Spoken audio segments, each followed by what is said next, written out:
సంఘానికి ఆరోగ్యకరమైన బోధ నిమిత్తం పోరాడడమే మన జీవిత లక్ష్యం. తిమోతి ఓ పక్క వాడ బద్దలాసిపోయిన ఒమనే అలెగ్జాంద్రియా కంచెరివాడు అనుంది బైబిల్లో. ఆ కంచెరివాడు కీడు జరిగించిన ఆ కంచెరివాడు వాడు మందని కనికరింపడు.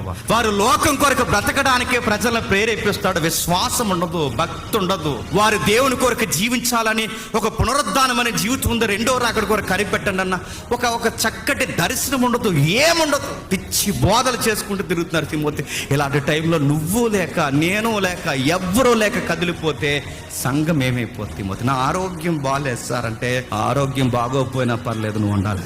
2 పదాలు వాడాడు చూడండి. 3వ వచనంలో మొదట 3వ వచనంలో, నేను మాసిదోనియాకు వెలుచుండగా సత్యమునకు భిన్నమైన బోధ చెయ్యొద్దనియు, కల్పనా కథలను, మితము లేని వంశావళులను, విశ్వాస సంబంధమైన దేవుని ఏర్పాటుతో కాక వివాదములతోనే